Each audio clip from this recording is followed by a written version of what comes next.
has a master's degree in economics with an undergrad in finance and economics, but he also has a doctor's degree in optometry, and he's here to help us see this issue a little clearer. Please welcome Dr. Robert Wagner.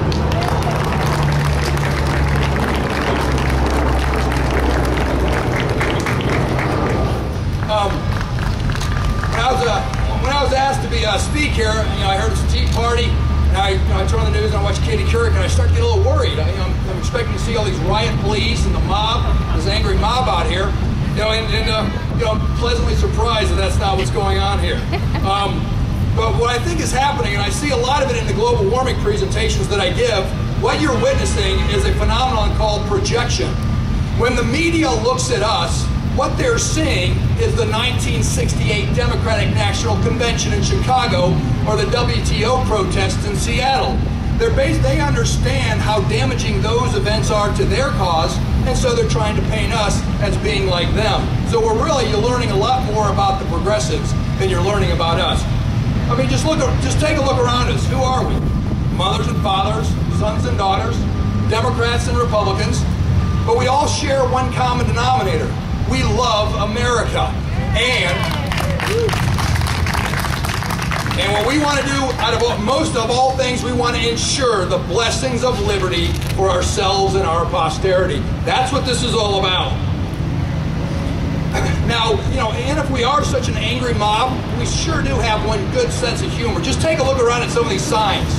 The best signs I've seen so far is a taxpayer that votes for a progressive is like a chicken that votes for Colonel Sanders. Or, of course, my favorite, there's nothing progressive about socialism. I want to tell you a little bit of something, because I've experienced this. I've had my own little Tea Party railing against global warming for the last 5 years, and I've experienced what you're experiencing. And I don't know if you're all aware about it, but how there's supposed to be this big movement where we're going to infiltrate the Tea Parties with people that are going to, because we're not giving them the story that they want, they're going to create the story that they're looking for. And that's happened to me. They've come out and they've attacked me. They've called me a denier, a flat earther. They've called me everything they can, but the strongest weapon we have is not backing down. They're used to it. When you sit there, when you go up against a progressive, they'll call you a name, and they are counting on conservatives pulling their heads back in the shells, shutting up and sitting down. And as long as we don't do that, we win.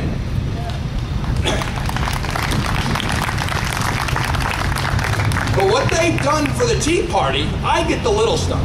I get the flat earth stuff. They've brought out the big guns against the Tea Parties. They've brought out the R word. Okay? And they've known historically that if you use the R word, you can get every conservative to sit out and shut up. And why they're so upset about the Tea Parties is we have neutralized their strongest weapon. We have not backed down. We are like that Norman Rockwell photo painting with that man that stands up in the town hall and he says, "I will be listened to." That is our strongest weapon. As long as we do not succumb to the progressive PC police and stand on our principles, we will do just fine. Okay. Now, the other thing. Now, take a look around. The other thing that we have that is so symbolic are our messages. Take a look around at these pictures, these signs that we make. They epitomize America. They are the very foundation of America. They symbolize the individualism on which we are based. Now compare our signs, our handmade individualized signs, to an SEIU rally. And what do you see? You see manufactured signs carrying a message of their union overlords. They all carry the same message, and it isn't their message. Worse of all, they're carrying a message not of the SEAU, the Service Employees Union of America. They're carrying it from the SEIU, the International Union. It's not even a domestic union. And so we have to learn to stand up and fight against what I call the tyranny of the progressive PC police, because the moment we back down, they win. The other thing that's very symbolic about the Tea Party movement is we just recently rolled out what is called a contract from America. The symbolism of that cannot be underestimated. It is a message coming from the people. We the people are speaking and saying these are our priorities. Now take a look at that and compare that to Nancy Pelosi. What is her way of ruling? It is pass the bill and you'll find out what's in it. Compare and contrast the two. That is why we win. As long as we don't back down to the progressives and we force them to fight us on the battlefield of ideas, we will win. Because on the battlefield of ideas, we have no equals. Now we've been, 14 months into this administration now, and I think we all understand what change means. When President Obama said he wants to fundamentally change America, what he meant was we want to fundamentally change America from going from a government that is intent on representing the people to a government that is intent on ruling the people. Yeah. Now, some of you may be thinking, that's a little too strong, Bob. You know, you're getting a little carried away. Well, I want to refer you to the Pew Charitable Trust poll. Now, they went out there and they asked the American people to rank the issues that are top on their agenda. And what you will find is that there is no support for a single-payer, no-choice, government-run VA-style monopoly healthcare system. There just isn't any.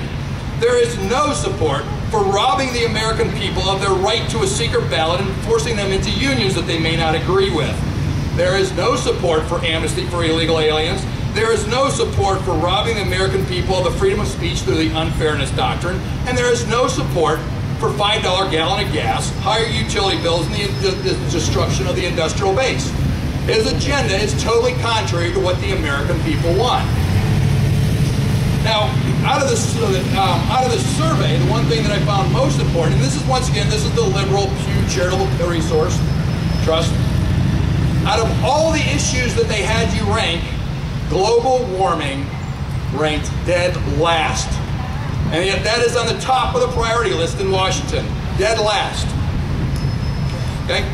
Now, how I got in here, into this, and what I'm doing here is a few years ago I looked into this science. I was teaching a class and I was looking for a cause and effect relationship. CO2 drives temperature. That was a great example. But what I found is that every time you look into it and you look at the data and you look at the conclusions, they simply did not match. Polar bears aren't becoming extinct. Global sea ice isn't shrinking. The Mount Kilimanjaro glacier is not melting. Most significantly, CO2 is not the most significant greenhouse gas. CO2 does not drive temperature. Most of us may not know that. Well, I'm here to tell you that global warming is the biggest scientific fraud ever perpetrated on mankind. And I'm not only saying that, I've proven it.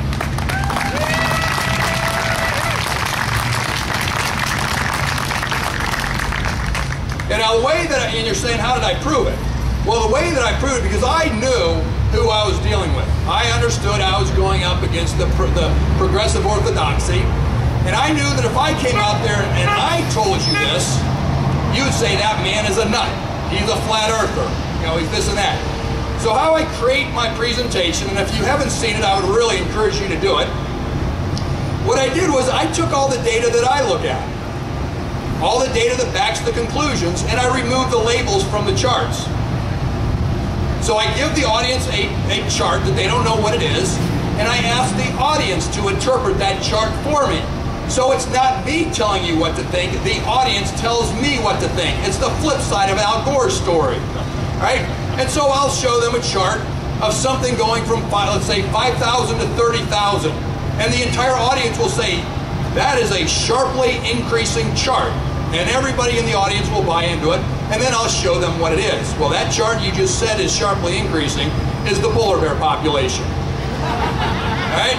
And I do that for a full 2 hours. There is nothing that I've found in the global warming science that holds any validity whatsoever.